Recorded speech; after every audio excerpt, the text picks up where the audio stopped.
It's time once again for America's favorite show, The Radio Adventures of Dr. Floyd, brought to you by drfloyd.com. We begin this episode in beautiful Anaheim, California on a very hot July 17th, 1955. It is moments before the famous televised opening of a new amusement park to be christened Disneyland. And smack dab in the middle of Main Street, we see a portrait of the world's most brilliant scientist as a young man. That's right, this dashing youth with dark wavy hair and a clean-shaven face is none other than Dr. Floyd himself, holding a broom and dustbin. Oh, Mr. Disney? What is it, my young man? I hate to bother you before your grand opening and all, but I was wondering if you had the time to consider my proposal. What proposal? I've been tinkering with a new invention that will allow a person to transport between the land of frontiers to the land of tomorrow. What? Mean like a time machine? No, it's called the Skyway. People crammed in tiny buckets on thin cables as it dangles precariously over the heads of innocent visitors. Floyd, you're a genius. Remind me to promote you from the horse poopy sweeper to the head of the new display in Tomorrowland. Really? Which one? Autopia? Space Station X1? Better, the Aluminum Hall of Fame. Wow, that sounds really lame. Just then, a mysterious spacecraft with a bumper sticker that reads, "I break for evil," lands in the center of Tomorrowland. Golly, Mr. Disney, that's a pretty advanced ride you got there. Oh, thanks. Sometimes I surprise myself. On a scale of 1 to 10, I'd give it an E. But little did they know that inside the craft was none other than the villainous Dr. Steve and his sock-shaped assistant Fidget, who've come to us from the present. Nice landing there, Fidget. Now, no time to lose. We must set forth on my diabolical plot.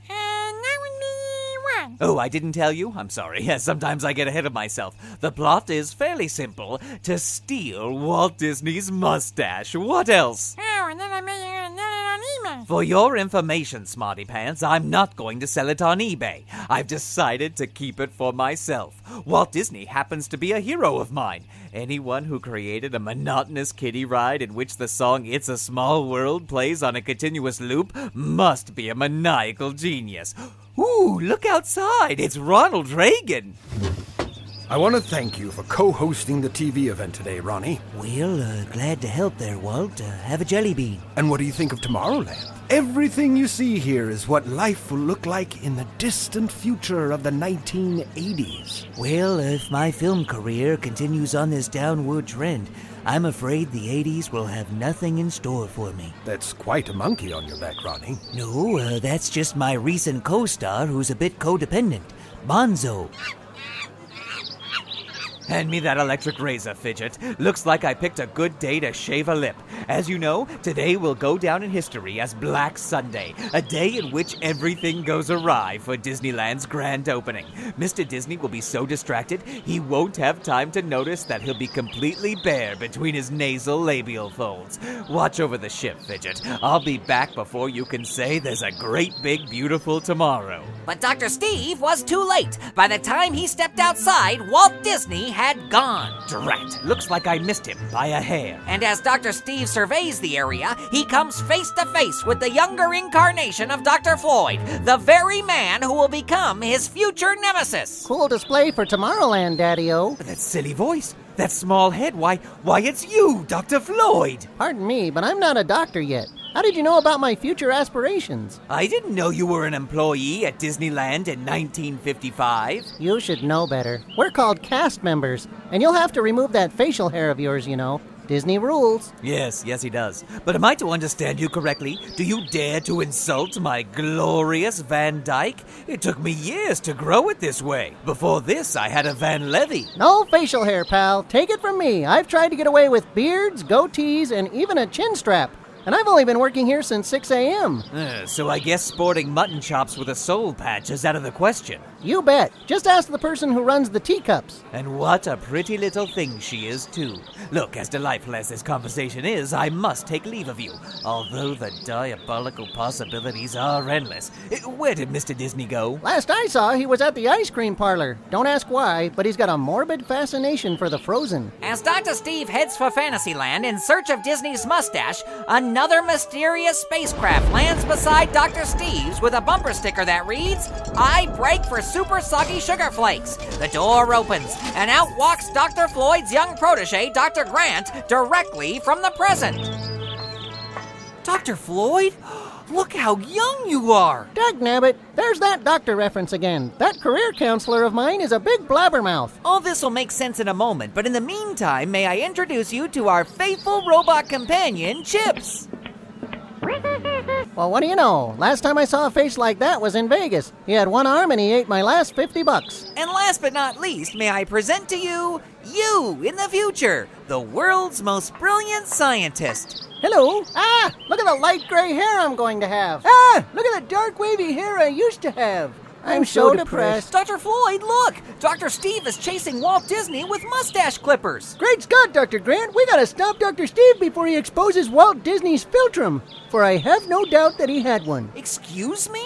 A philtrum, Dr. Grant, that little groove we all have between the nose and upper lip. But you don't have one, Dr. Floyd. That's because I'm wearing a white bushy mustache. What's the matter, Dr. Floyd? Ashamed of your philtrum? Say, who's this joker I decided to hang out with in the future? He's supposed to be our young protege.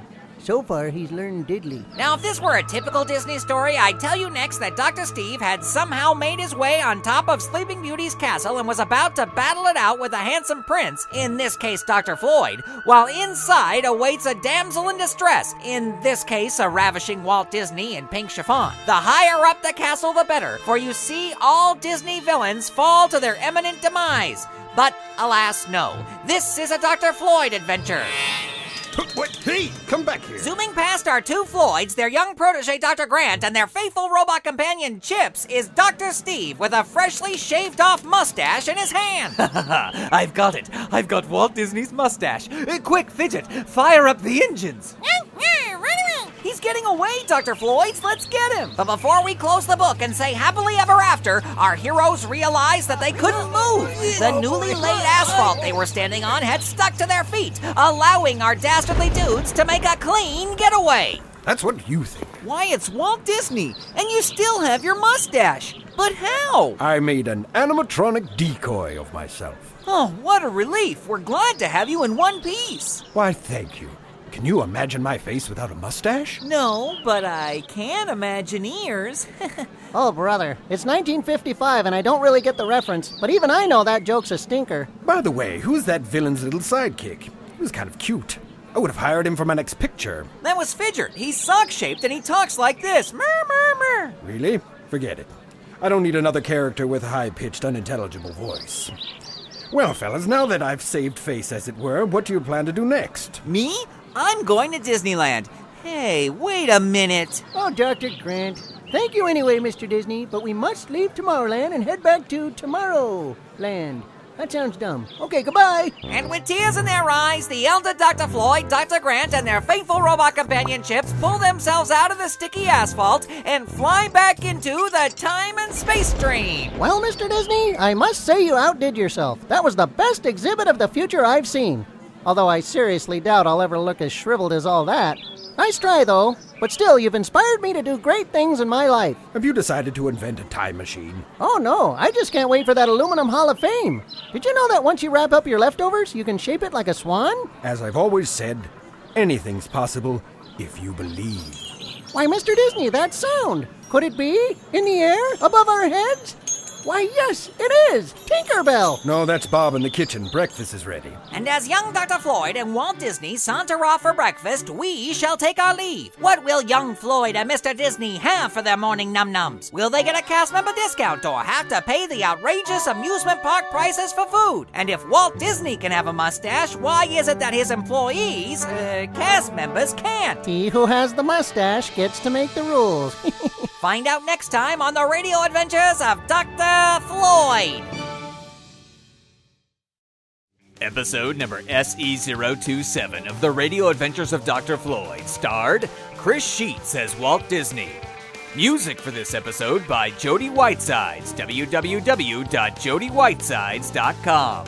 This episode was written by Tony Foster, www.tonyplaywright.com. Get your parents' permission and leave us a voicemail at area code 818-332-3053.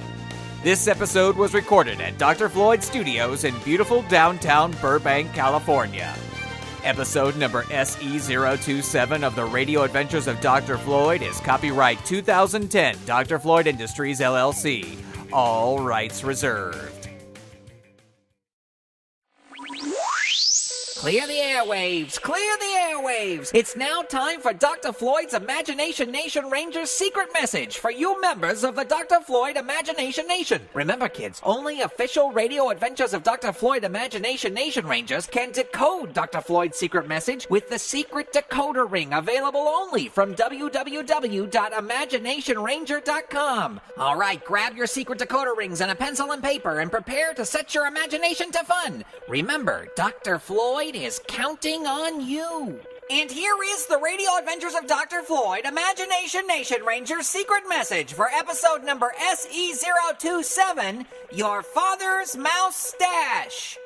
9, 18, 20, 6, 8, 25, 15, 7, 1, 18, 24, 18, 17, 3, 23, 17, 3, 9, 8, 2, 3, 15, 9, 7, 1, 14, 18, 9, 8, 1.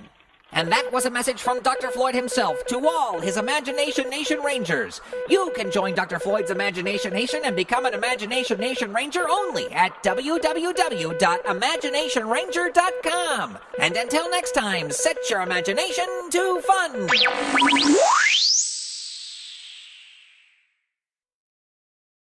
Hey, Fidget, you know what? I'm totally cool. Oh, really? Well, how do you know? Because I've just signed up for a Twitter account. What? Yes, it's at www.twitter.com/evilmastermind. And what are you gonna do with that? Well, I plan to send out totally inspirational and completely evil messages to all my followers. Oh, brother. Hey, look, if it worked for Richard Simmons, it'll work for me. Don't just sit there. You're under strict orders to go to www.prairie.com. Hip,